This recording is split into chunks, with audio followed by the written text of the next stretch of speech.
Episode 2. All right, everybody. I'm Arianny. I'm Nicole. And welcome to Pink Bonnet Talk.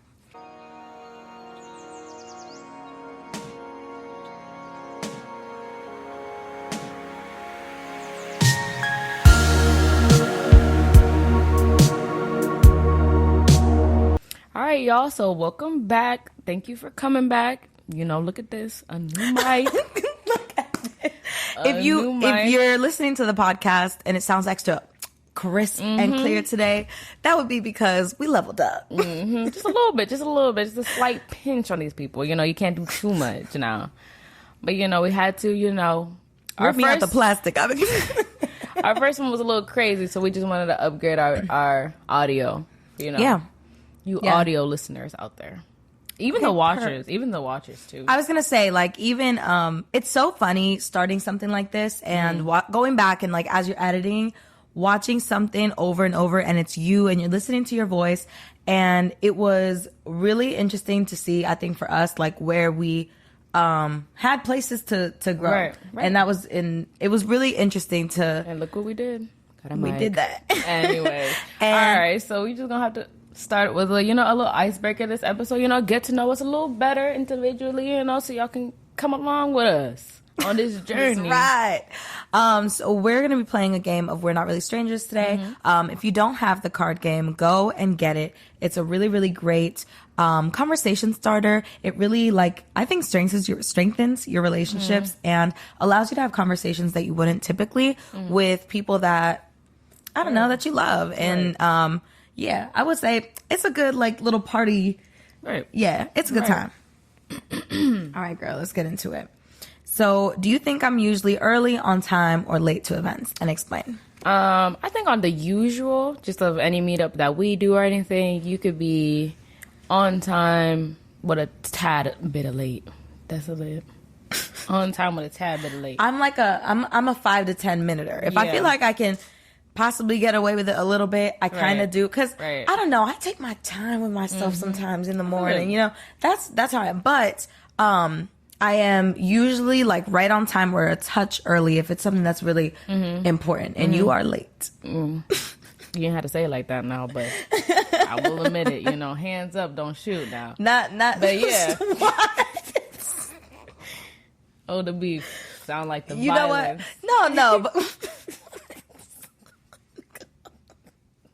I feel like you're talking like Medea. What is going on? No, but yeah, I guess I am more of a late friend, definitely. I don't know. Like you're not regular late though. You Real Housewives of Atlanta late. I just be thinking I could get ready in 15 minutes. But look at this. But you can't get ready in 15 minutes. But you know what? I feel like you could get away with it. What's like your fastest makeup routine? Probably, I feel like every time we get ready together, those sleepover vibes with your best friend, y'all getting ready together, or y'all about to go to the club or something, we take about the same. Yeah, our time. But I think if I'm by myself in a rush, I don't really do this too much. I don't even think I do anything. I just be running out like that. Just like that, for real? Just like that. If I don't get you know what? I feel that. So when I'm getting ready, I'm the type of person, I put a lot into my outfit, but I don't wear makeup regularly. I feel like if I wore makeup and also did my clothes and my accessories and stuff, how I usually if I would just combine those two, I would really eat. But it takes time to do your makeup. You're not wrong. That is one thing. The girlies that have that figured out, if you're doing your makeup every day, even regular, regular makeup schedule that is. Do you wear makeup on a? Nah, I don't. What's your reasoning? Is it the same, pretty much? Just I don't got the time. You already been late anyway. If you take your time with your makeup, it'd be crazy. All right. So, what fast food restaurant do you think I'm most likely to drive through? You've always given me McDonald's. McDonald's is crazy. McDonald's is in a pinch. If there's nothing else and that's what I need to eat. That's fair. That's a McDonald's pinch. That's fair. But on a day-to-day basis, if I was I want fast food, probably Wendy's. Definitely be Wendy's. Okay, I think, you know what? I think Wendy's is okay if you want a snack. A snack? I feel like Wendy's burgers are so little to me. I think that this is just, maybe it's just a me thing, but Wendy's burgers, like you... Because you're a Burger King girl. Nasty. Whopper is a good, decent size sandwich. Nobody's going to agree with you. It's actually pretty big. You do have to leave a decent amount of it. But nobody's going to agree with you. Burger King? Fair. It's like an Arby's. It's like on the same... Oh, no. Arby's is crazy. It's on the same level. No, I feel ma'am. like Burger King's on the same level as Arby's. Like, just that... Dirty. Dirty. I'm a roll dirty. No, I just think no. I'm switching. How do our personalities complement each other? I think our personalities is very they're like different, but on like the same like standard wise the same. Because I think you're more like bubbly and more outgoing, and I'm more just like a little bit more introverted and more quiet and calm, I guess. I give like more of a calm energy and you give the extravagant. But I guess even if like, but we still both be extravagant, like our standard wise on things that we like. Yeah, and I can agree on that as well. Like yours is more colorful and flamboyant. Yeah. Mine is more like, I don't know how to explain it, but it's more like. I feel like yours has always been a little bit more like streetwear and like a lot of like very accessorized. And I think that is a very like, yeah, I would say that was my thing about our friendship has always been, I feel like we give the classic like 90s, like Nickelodeon, like duo. Like you got, like I'm short and thick, she tall and slender. I got, she got a little more attitude. I'm like peaches and lollipops. Like I feel like I think that's kind of always been our dynamic, which is so funny because we go together, but so differently. I think that we just really accentuate each other's personalities very well, and we bounce off each other. I agree. It's a classic Leo Libra trio. I mean trio duo. I don't know where I was. Okay, so tell me what kind of friend do you think that you are in the presence of my life? I think more of maybe like a grounding friendship, just like just a grounding, bring us back together, just like somebody very chill. But I would say like even in this friendship and just a lot of friendships that I've been in, I've been more of like a listening, like open ear type of friendship, like more of like a advice giving, like somebody that people enjoy talking to, even having conversations about. I love being an advice giver. I think being an advice giver is really important and very needed. But I think for me, I want to give advice that's actionable, and I want to see you act on that advice. I understand that, but I would have to say, like, I don't know, as people in the world, I feel like people do deserve a lot of grace, and because people are not ever going to switch quickly as fast as you want. In a perfect world, that would be great, but in the real world, it's something like that's like it's just too far in thought. And I think I always give the advice because I never want somebody to feel like they're alone or they don't have like nobody to speak to. So I'm more of like, I don't want to ever want them to feel like they're abandoned. I feel like that's fair. And I mean, I don't be abandoning my friends now, y'all. Hold on now. But I think that I just like the type of support friend I am. Like, I feel like you're the support friend that's like, I'm here for you if you need like a sounding board. Like, I've always appreciated that in our friendship. You're somebody that I can bounce things off of. I know that you will tell me the truth. I know that you're going to say what you need to say. But with I think the type of friend that I like to be in a support role is like, here's what I think would change the situation that you're dealing with. And my thing is always, I don't want to see people like, and this is where everybody has their own journey, you know what I mean? But I don't want to see my people have to reach the bottom before they make a change that's needed in their life. But I know that's not like up to me necessarily, and I know that that's something that they have to do on their own. Yeah, they have to do on their own. It's just hard when you that's, you know what, having a little brother is like the most crazy type friendship that you can have. Having a little sibling or even a big sibling. I'm the you are the younger sibling. So in our sibling relationships, I'm the big sister. She's the little sister. Let's get into that. So for me, getting into like being supportive for my brother, I'm always like, I don't want you to have to fail to learn something. I want to be the type of friend, like I want to be the type of sister in Kenny's life, for example. I want to make sure that I can tell him anything I know up front so that he goes into life with that knowledge. And I think I just really like anything that I'm giving support wise to be something that someone could be like, I can follow this, and hopefully, it changes things. So you like doing that, like in your friendships as well. Like, since you have that dynamic with your brother, you want that to be like your dynamic with everybody? I guess so, yes. And I know that it's not necessarily feasible. Like, I know that you shouldn't want to fix everybody's problems. Right. But, I mean, I know you that never could do. Yeah. And that's very true. I just feel like sometimes if I can see a way and I can maybe tell someone about that way being maybe the solution, like, let's get through it, friend. Right. But also, on the other hand, I think that nobody argues with their own data. And you have to make decisions for yourself to believe that it's the right decision to make. Right. No, you're right.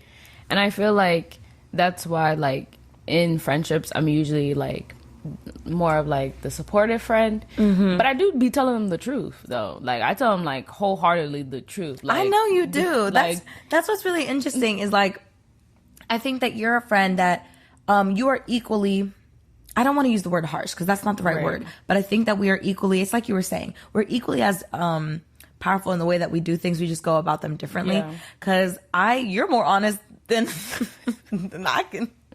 Every time I ask you an opinion, because you are very, very honest and blunt. But I think you do a great job of bringing grace to the table for your friendships. Being a friend that gives grace is something.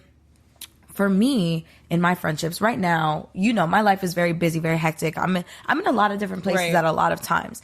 And so you have many friendships and like even acquaintances and like for me, like the friendships that have really been really, really valuable for me is people that do allow me the grace of, like, I am not the best at following up on stuff sometimes. I'm not the best at even just like consistently communicating. Someone that's really good at this, my mom.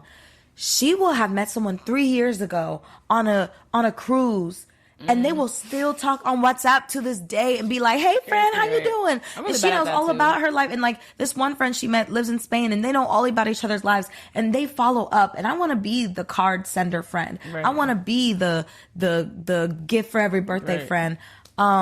I'm really bad at that too. Like, it's really something I'm really trying to be better at, because those type of friends really do make a difference in a change in your life, because they're constantly there. But right now, with how crazy my life has been, I've been feeling bad. Like, I've been feeling like I'm not as good of a friend. And the friends that have given me grace, you give me a ton of grace. Even when you are hard on me. There was this day when we were recording the pilot episode for Pink Bonnet Talk. That was a day that we were. You were actually like pretty hard on me that day, and that's not our typical dynamic. And it was so helpful for me because, like, it shows that we have respect for each other. Like, I had shown up an hour late or something. Like I'd shown up an hour late to recording because the day was going really crazy. I had a dinner before that, and I was running in between. It was raining. It was just not a good time, and like I was not feeling even. I remember showing up and not even feeling like I looked the way I wanted to look. No, because you didn't have time to do your makeup. I didn't have time to do my makeup, so I didn't have any makeup on. My hair was slicked back. I don't usually do buns. And even though when I got there, you said, we did agree on this time.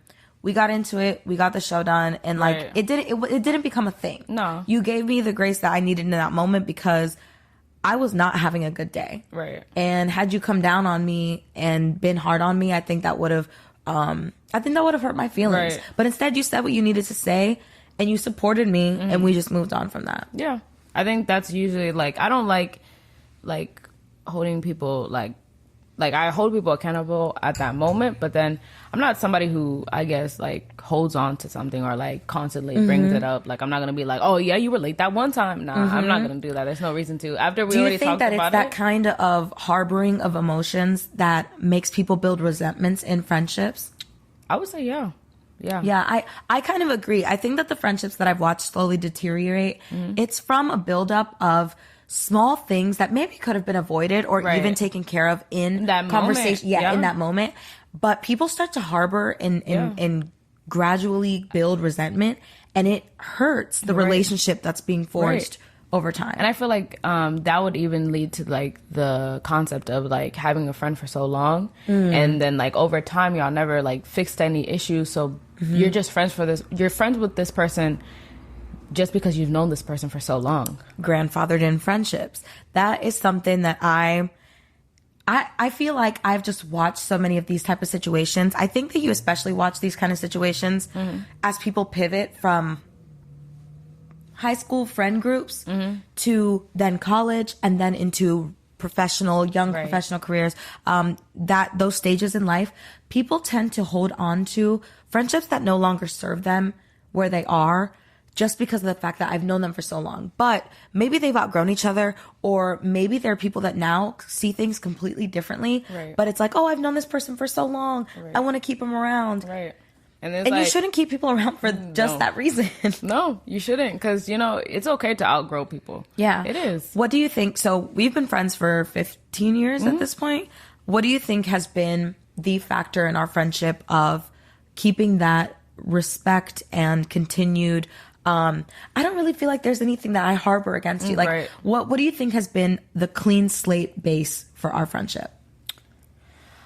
I would say, I don't know, because I feel like we did have a long friendship, but there was many times where there would be a break in not a break in our friendship, but it was just like a break in our communication on how often we saw each other. Yeah. Just because at that point, like, you was going to college, then by the time like you were in college and I was going to college, and I didn't go to college like in the city anymore, so I had to go. And then like that's when you started like going into like the professional world, and I was still in college, so it was just like it was a lot. And I think it was just like we understood what was happening. Yeah, I agree. So it was like it was never like any resentment or any like, dang, like she didn't check up on me. It's just like we was busy, and it was like that was just what was going on. Yeah, the grace factor. What's funny? So while I was like getting into the workforce and just really trying to figure my life out for a while, you, Kenny, and Justin were the trio. Yeah. Y'all started hanging out for a while, and that was a couple years. Yeah. Like I moved in with my roommate, my best friend now, and it was so funny because even when we did get back, like when we started doing stuff with the 4208 and we started to get back real good, I never felt like those years of missed communication affected what we had going on. We've always had our friendship separately from whatever was going on. Right. And I think, it was just you understood what was going on. You didn't really hold any like resentment or any issues towards that. And same on your side. I think too, something though that I've always like, something that I hope that we do with our time at some point. I would love to hear about some of the things when you tell your stories from that time that I don't know about. Yeah. It always feels like such a special little like look back into your life for a little while. So it's always really nice to be able to catch in on those moments, because I think those were moments of growth for you that now the things that I appreciate you as an adult come from little moments like that maybe I wasn't a part of, but built your character in some way. I would agree. I would love to hear that as well. I was like, since ours was like a long friendship that's still ongoing, have you had like a long friendship that you had to let go? And like I have actually. I've never had that. I've never had like a long friendship. Have you kept a majority of your friendships from like? I don't think I've really had friends, like really close friends from high school or anything like that. Really? Okay, so what type of what was like your identity in, like, did you have any like friend groups? Were you kind of just like a floater? I think I was more of a floater, definitely. That's fair. I think I always was like a part of a group, but I was a floater within like a number of groups. Yeah, exactly, subsections. So you did have a long one that you had to get. Yeah, I did. So for me, I actually had. You know the reason why you did that? Yeah, I think for me, I just wanted to watch. It was kind of okay. So for me, I watched a lot of things. It's like the actionable advice piece that we were talking about. I was watching a lot of things happen with people that I just felt like you do not have to deal with this. Right. And it's really interesting because I felt like I wasn't trying to be the harsh friend, but I also felt like I I had people that I was watching being grandfathered in friendships that were no longer fulfilling them or making them happy anymore. And I just want to see everyone around me be at their best place. I want to watch people be around people that want to watch them grow and excel and do their thing. I'm that type of friend. And it came to a point for me that I realized for me to continue the growth that I was making and the jumps that I wanted to continue to make, I couldn't be around people that had a mindset. You had to let go of them. I had to let go. And for me, mindset is everything. And when people say you really are like the people that you're surrounded by, it's not a joke. It's not like a cliche saying. It really is. The people that you are surrounded by are going to affect the conversations that you're having on a daily basis, the level of connection that you're having to the world and to the relationships around you, which think about people that are not in a good state of health. What do they usually do? Go away from their friends, be away from people that love them, not have a lot of family maybe. So your connectivity to the world plays a big role in the kind of person that you become. And especially working in something like marketing, I deeply appreciate what connections and joy and being around people that are like-minded do for you, your health, your prosperity, your growth, your career, all of those things. I think it's very true. I mean, like letting go of those long friendships sometimes, like even though I haven't experienced it, I do understand the reasonings behind it. 'Cause I don't know, your friends do, I guess, like change your decisions or like where you go, events you go to, like things you go to, like things you do, like like either that be good or bad things. It could be like you're doing something you didn't think you would be doing, but now you're doing it because your friends are doing it. Exactly. Well, and the other side of that too is that I think a lot of people are afraid to grieve friendships. A lot of people those friendships that you let go. Yeah, I would say that I did. You know what? I think it's always interesting because when you are letting go of friendships, you always wonder, it's like letting go of a relationship. You always wonder what that other person is thinking, if they miss you, if this is something that you should have done in the first place. But also, I think that is part of, it's really like a breakup. You grieve a friendship in that you think about the times that you have had. You think about, is this person capable of growing out of this? Should I stick around for that growth? And for me, I did grieve them, but I also understood it's about me. Right. At the end of this the day, is not, at the end of the day, show. It's like my mom says. So my mom always says, no nacimos juntos. And that in English means we weren't born together. And so for that same reason, we're not going to leave together. So I need to make sure my journey is intact. You're the main character of your own life. Exactly. I have to make sure that I'm good. And at the end of the day, like if you're around for that and you can be a part of that and help that, amazing. If not, gotta go because I got things I got to do here. I got to get to work. Right. And I feel like, So did you grieve them? I would say, I would say I grieved them. It's past, and I'm just really, really, it's inspired gratitude in my heart because I am excited, genuinely excited about the people that are in my life now. The people that I have surrounding me now are very interesting, artistic, idea makers, like just people that progressive people that are interested in the overall growth, not only of themselves, not only of the people immediately around them, of society, of humanity, of culture. And those are the type of things that I want to discuss, be around, and be a part of. You know what I mean? So what do you think that as an adult, making friends like that is like? Well, making friends as an adult is hard. First of all, it's a hard thing to do. And I think... especially as women. Yes. And I think it's because, like, where do you meet them? You know what is really interesting? This is very, very recent for me. I have really kind of started to change the structure of how I see this. As a part of my job, I go to a lot of happy hours. I go to a lot of events and things like that. I was particularly going to a lot of happy hours or ending up in bars, and that's where I would meet people. But I started to notice that I would associate...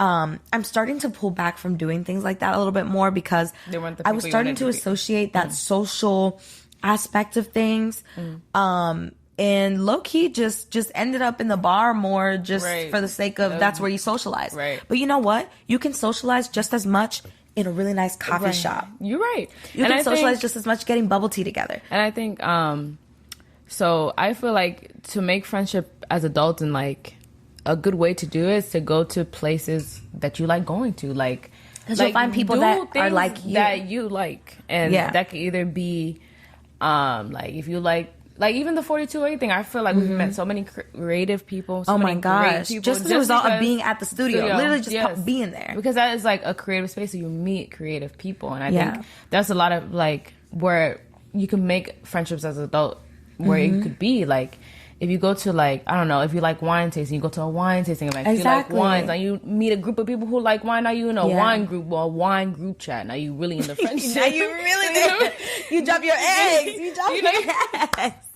No, you're really in the friendships. I think that's probably the easiest. If bars and socialization is not your thing, because it is not my thing. I'm not very like a bar type of girl, so I feel like I would thrive more in like. We were talking about doing like certain fitness type classes together and things like that.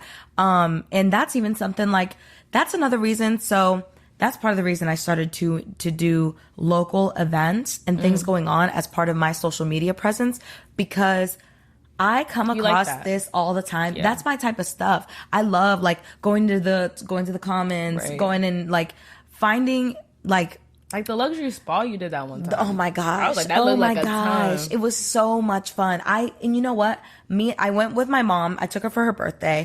Shout out Kenny, because he was a big part in that. And so we met another mom-daughter duo that also do a podcast. I saw that. That was cute. I am trying to remember what it is called, but I will probably put their @ in the caption to this video. But it's a mom and her daughter. They do this podcast and they talk about different stuff.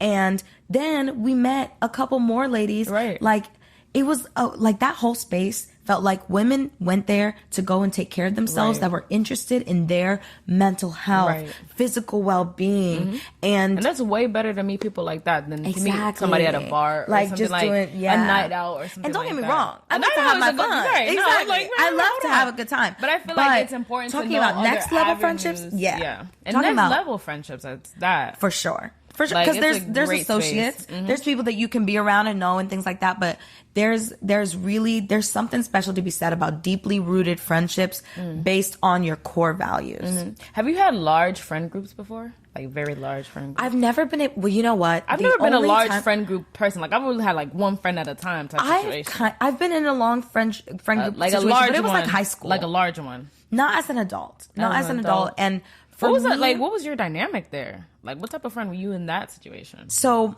I was, I've always been the igniter, like the party starter. I don't know. I think that's always kind of been my dynamic as a person.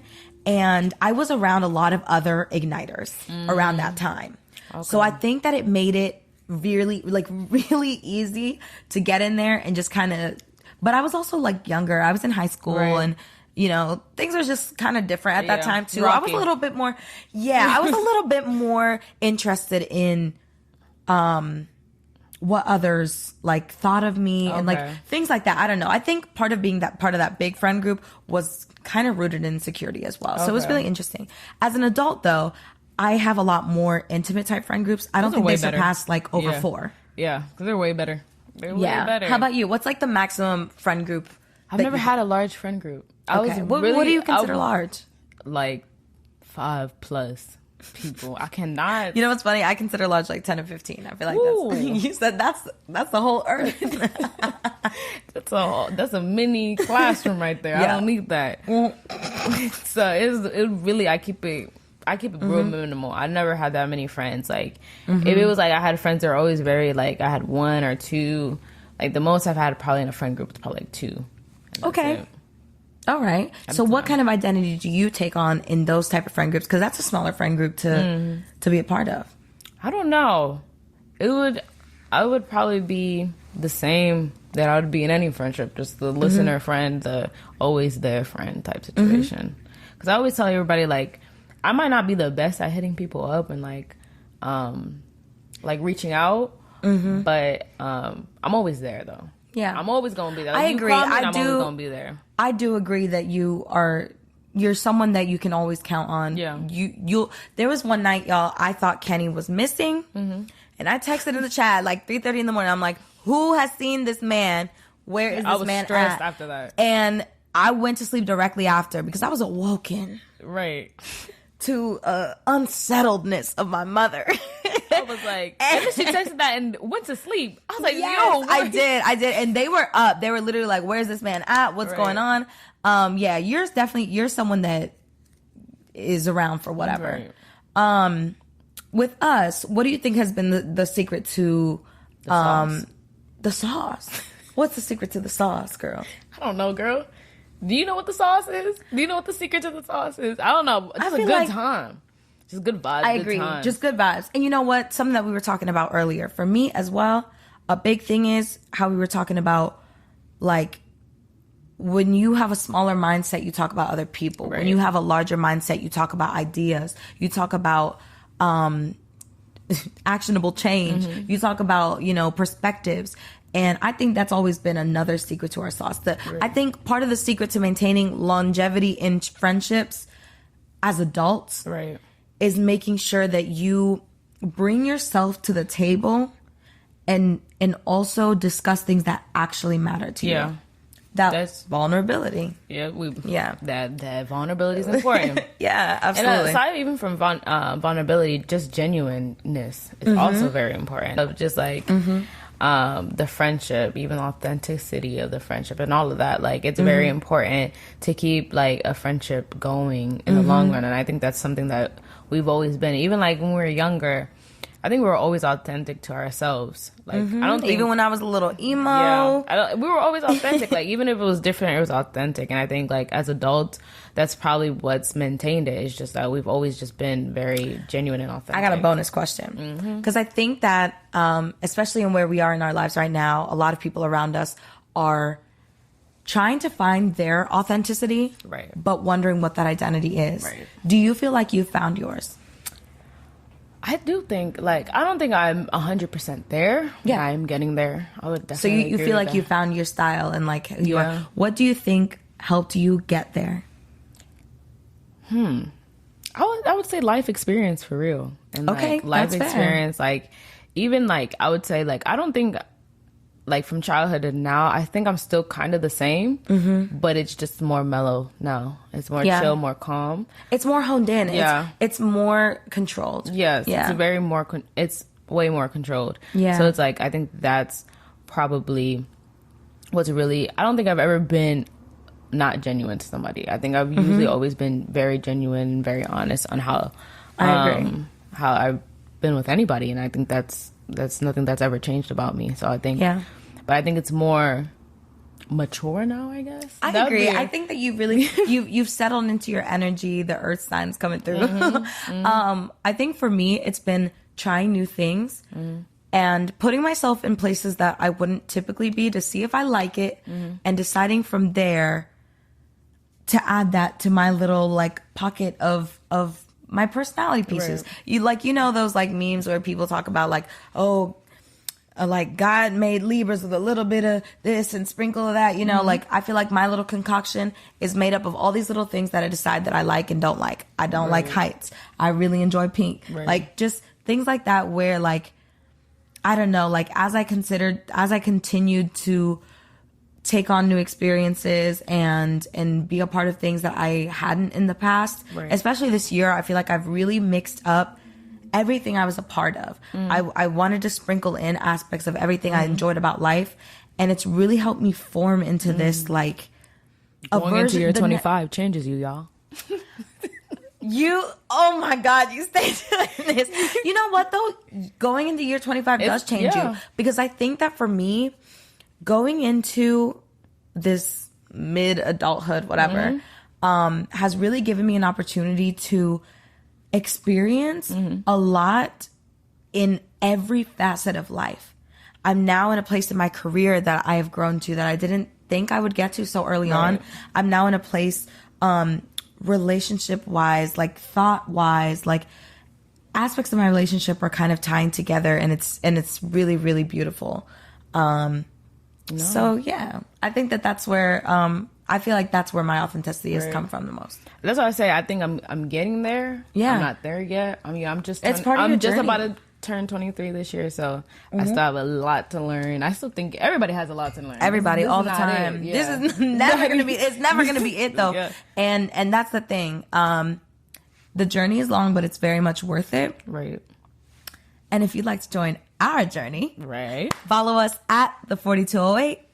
I think this is pretty much where we can wrap today's episode. We talked about a lot of really, really good things and topics, and I love it. You know, I always do. we were nervous coming into episode 2, just before we were about to start. It was so interesting because getting into The flow of things. The flow of things. It felt a little better as we were working up to getting the video recorded. Right. And then right before the video, we were like, Ooh. okay. We about to do it again. We're really doing this again. But, you know, I always love it. It's a good time. It's always Yeah. a good time. Hope y'all had a good time as well. So join us next time. Don't forget to like and subscribe. And we'll see you in 2 weeks. Boop.